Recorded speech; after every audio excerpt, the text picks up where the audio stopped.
اعوذ باللہ من الشیطان الرجیم بسم اللہ الرحمن الرحیم اللہ اکبر سبحان اللہ الحمدللہ استغفر اللہ الصلاۃ والسلام علیک یا رسول اللہ وعلی آلک و اصحابک یا حبیب اللہ۔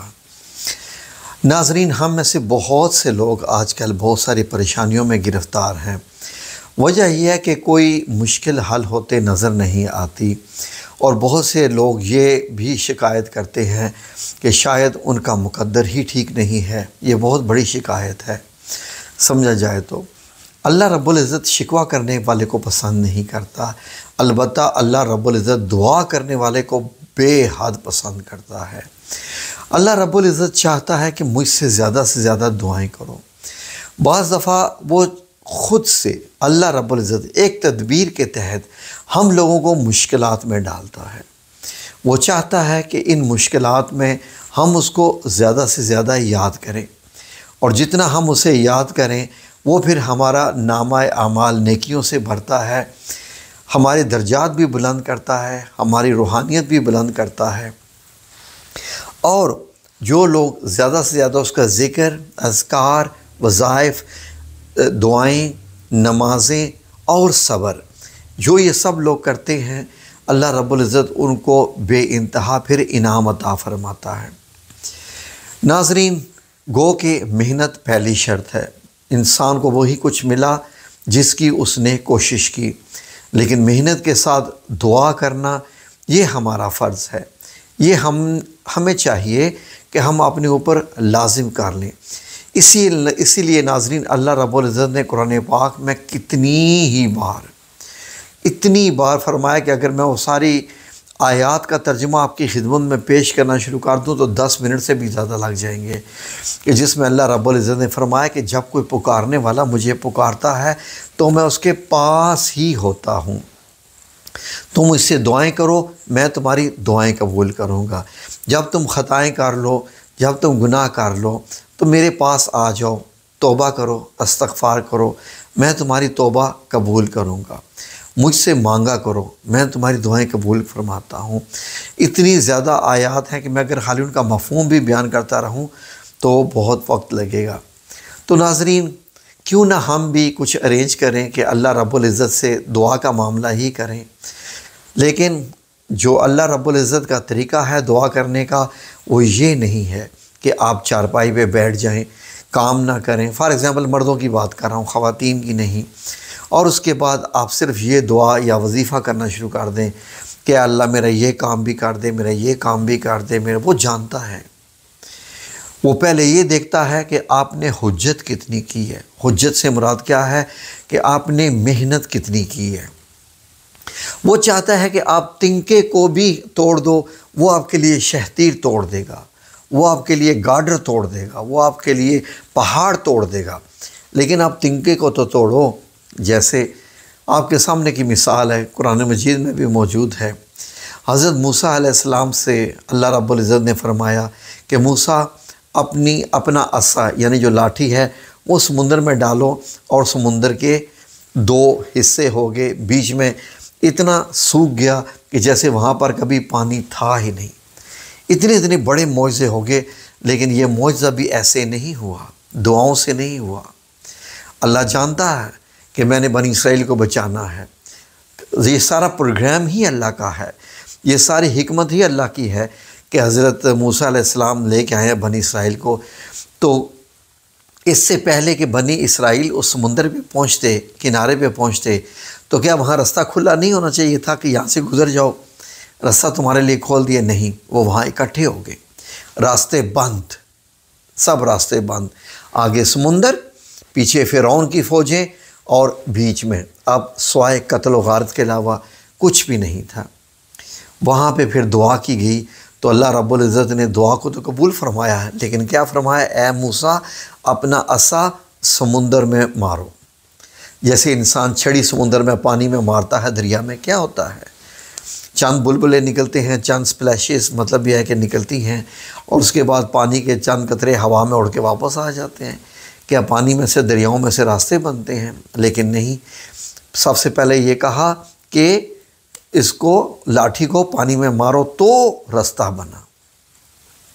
سب کو پانی پینا تھا بنی اسرائیل کو، تو کیا اللہ رب العزت ایسا نہیں کر سکتا تھا کہ کن فیکون سے کائنات بن گئی ہے تو کن فیکون سے وہاں پر چشمے نکل آتے؟ پھر فرمایا کہ لاٹھی مارو، اور کیا ہوا کہ وہاں سے 12 چشمے نکل آئے۔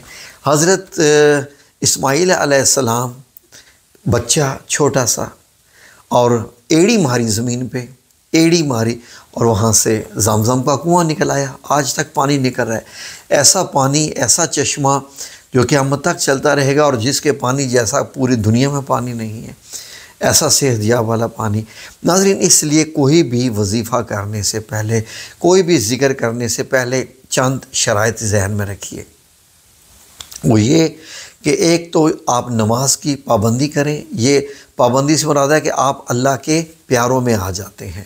پھر اس کے بعد کام بھی کریں، جتنی اللہ نے آپ کو توفیق دیا، جتنا علم دیا، جتنا ہنر دیا ہے، آپ کام تو کریں۔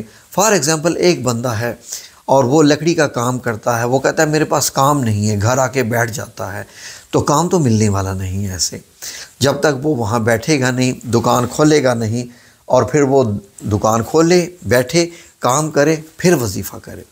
یہ ہے اللہ رب العزت کا طریقہ۔ یہ جو دعا میں آپ کو بتانے جا رہا ہوں، یہ مقدر بدلنے والی دعا ہے۔ جب آپ بند گلی میں آ جائیں، بنی اسرائیل کی طرح پیچھے آپ کے آگے راستے بند ہوں، ترقی کے راستے سارے بند ہوں، اور پریشانیوں نے گھیر رکھا ہو، ناکامیوں نے گھیر رکھا ہو، تو آپ نے یہ دعا کرنی ہے۔ یہ مطلب دعا ہے، لیکن اس کو وظیفے کی صورت میں آپ نے کیسے کرنا ہے، غور سے۔ اس کے لیے کوئی شرط نہیں ہے وضو کی، پاکیزگی کی۔ آپ یاد کر لیجئے، میں آپ کے لیے اسکرین پہ لکھ دوں گا سامنے، اسکرین شاٹ آپ لے سکتے ہیں، ڈسکرپشن میں دے دوں گا، ڈسکرپشن سے کاپی کر لیجئے گا۔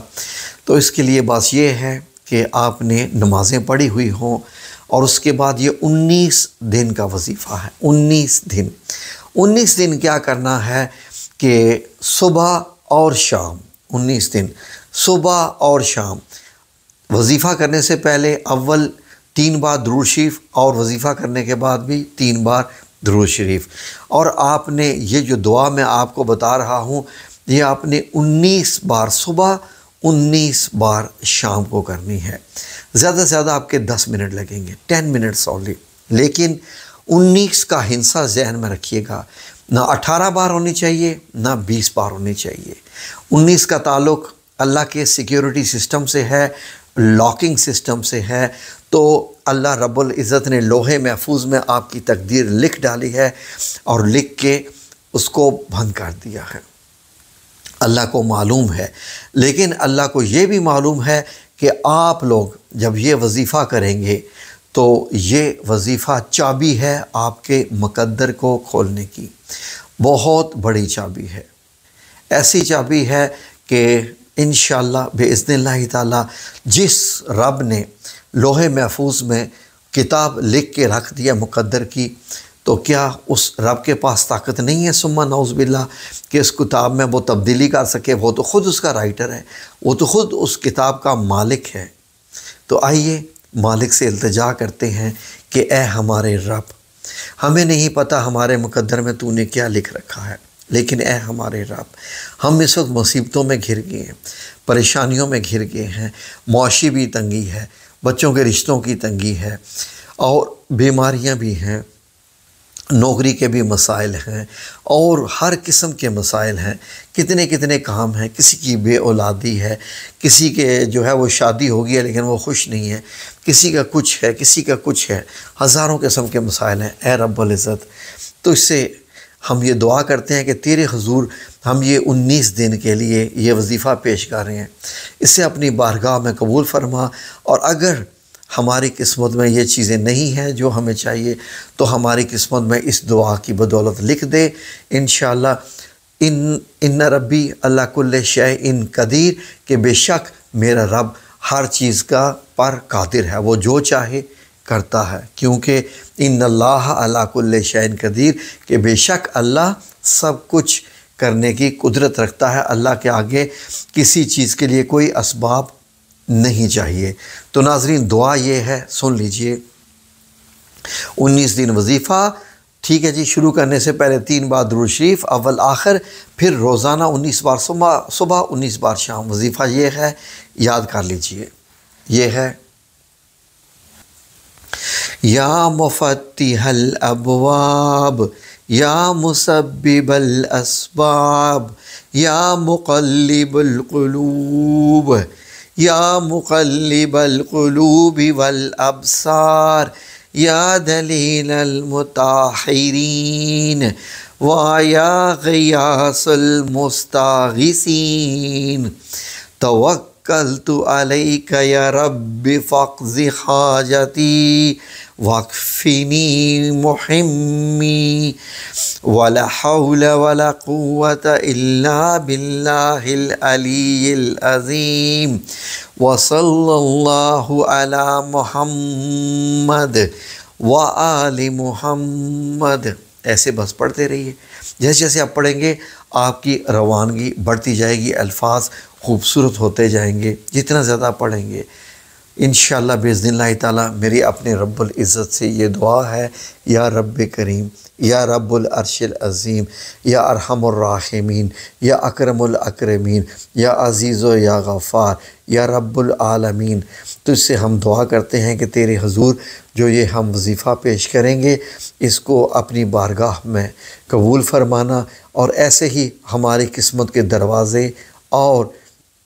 دروازے کھول دینا، ہمیں ان کی چابیاں عطا فرما دینا، تاکہ ہم دلوں کا اطمینان پائیں، آنکھوں کا اطمینان پائیں، اور بس تجھی سے ہم مانگتے ہیں اور تیری ہی ہم پوجا کرتے ہیں۔ تیرے علاوہ ہمارا کوئی رب نہیں ہے یا رب، تو ہی ہے، بس تو ہی اکیلا ہے جس سے ہم مانگتے ہیں۔ آمین یا رب العالمین برحمتک یا ارحم الراحمین۔